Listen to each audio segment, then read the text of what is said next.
Mummy बड़ी जोर से भूख लागल बा, कुछ खाए के हो तो लाओ। जा बेटा काट के खा लो।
अरे बाप रे बा, कौन सरा मरला खरे कारे की नहीं यही रे तू बारे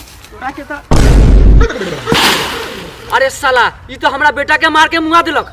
अरे सरवा तू हमरा बेटा के काहे मारे मारे पूछ तू अपन बेटा से हमरा ढेले चला एकला मारला हुआ।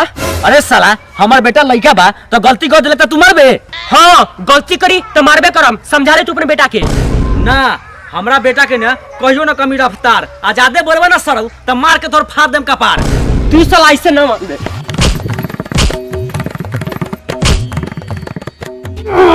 अरे बाप रे मार बेटा मार, साला के हाथ पकड़ भाई।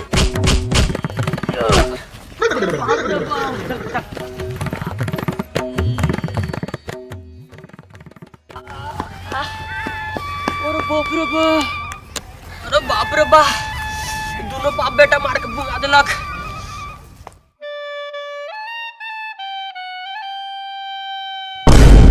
का भेलक हो लगना के कहे होइत बारी ई जोगिया दोनों बाप बेटा मिल के बड़ी मार मारलक हो। यही चलते खियाबेले तोरा के दाल भात तब काहे आजला खा के लात। तोरा देह में इतनी ताकत नहीं खे कि तू पे मार सकल। तू का हम ओकरा बतबैले जा तू लात खा के आई हो। साला एगो कलुआ से तो झगड़ा हो गेलक आ तू कहला एने बैठल बालू करे जा तनी आवा मूड हमरा फ्रेश कर त फिर मारपीट हो जाए। कहां मरे रे जोगिया दोगला पुत्रा बाहर निकल।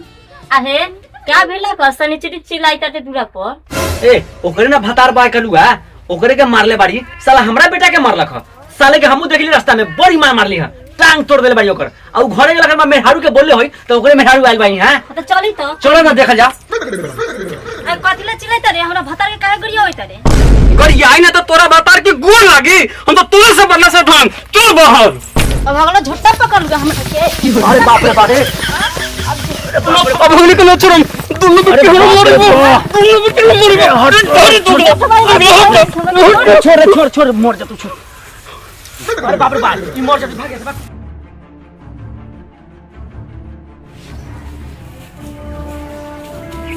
दोगला दुगली सोन मिल के मारलक।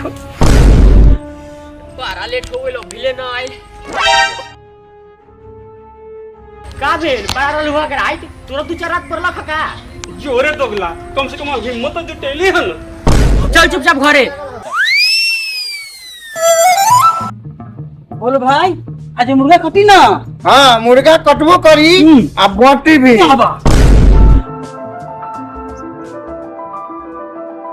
ए जानो भाई 10वां दिन में हमारे 10 तक गेला हइला बाकी ओकरा जलपान न भइल। आज होई कि ना होई सेहो बताव।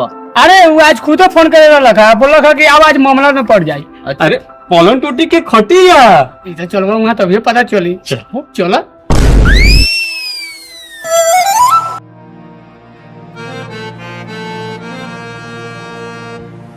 भैया हो अब तो आ गए दूरा पर। हम जाइलो भीतरी आ तू देखिया बहरी कोई आ ना जाए भैया। ठीक हो ठीक हो। आ गए बैठे। आप सब बताइए आने में दिक्कत नहीं ना हुआ। आवे में तो कोनो दिक्कत न भेलक ह। ए गांव में तो लेखा तो कोनो औरते सुंदर नहीं छे। तू रात के चांदनी बारू अगर रात के लाइटो चल जाई तो तोरा चेहरा के चमक से अन्हारो घर अजोड़ हो जाई। तोहनी के अच्छा तरह समझाने ले, मीठा मीठा बात बोल के आ फंसा ले वाला खाली। तो बेटा बा एको गो कामयाब नहीं थी। हम बूढ़ आदमी काम करे करे थक जाइले, बाकी एके में झांकी पारे ना आवले कि हाँ बूढ़ बाप बा एगो जाके तनका देखू कि कैसे बा कैसे नहीं खे। अरे बाप रे भाई साला बुढ़वा आ गेलो, फोन कर साला ओकरा के बुलाओ जल्दी।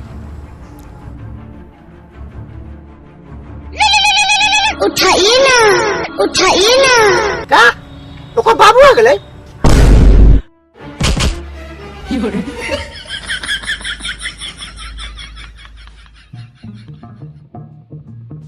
बहू एक लोटा पानी लावा पिएला।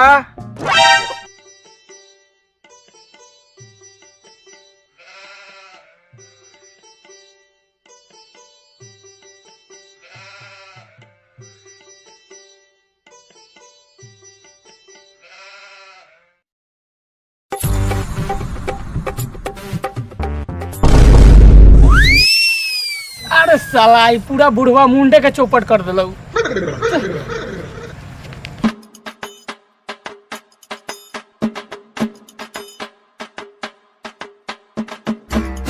काका शनिश्री देवी कहाँ है?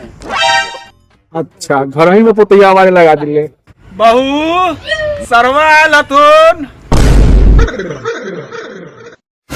अरे साला ये कौन एंट्री मार दिलो भाई, हमनी के चांस न मिलो हो। चलो साले के छुप के देख ले। हां चलो चल। अच्छा सर जी रहुआ अपन काम धंधा करू, हम अपन काम धंधा करे जाइले। ठीक बा काका जाइए, हम अपन काम करते हैं अच्छी तरह से।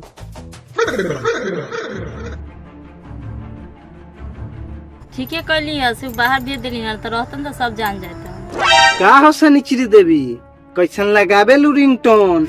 जब हम लगाई ले फोन तो तहरा का बुझाता? सर जी मांग ली है लोन। मेरा नसीब अच्छा था कि हम लोन देने आए, आप मुझे मिले। हम आपसे बेइंतहा मोहब्बत करते हैं। अरे हम भी कुछ बोले कि आप भी कुछ बोलिएगा, बोलिए कुछ। क्या कही सर जी, हमारा नसीबे फूटो रहे से घर में शादी हो गई। अच्छा रहा इतने से रउआ से हमारी शादी हो जाए तो बहुत खुश रहती। तो क्या हुआ, तुम मुझे अपना पति मान लो, मैं पति का सारा सुख तुम्हें दूंगा। अच्छा ई सरवा यहां डाल गए बा, एकर दाल लगा दे, मेरे का पति कहले। चल जोगिया कहल जाओ। चल चल चल। ये जोगी भाई तू हिया पे साफ कर तोरा मर दे, तोरा मौगी के तो अर्जेंट लेके और आता। रे सरवा ई तू का बोले मारे? सही बात बा, तोला आंख से देख ली हो।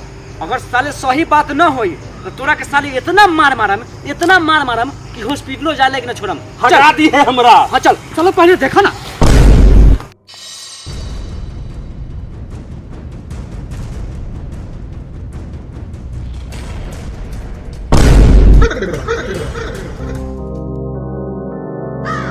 तुम कौन हो? तुम जो भी हो बाहर किसी को मत कहना।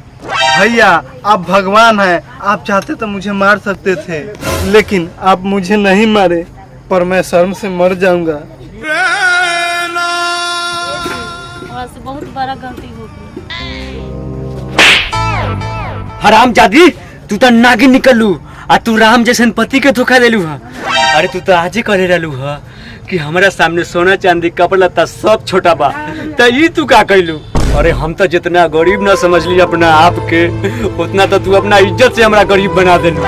अरे सच कहले बा कोनो कि तिरिया चली त राज ले कोनो ना चलना खा और न कोनो जानी, हमहू न जानले।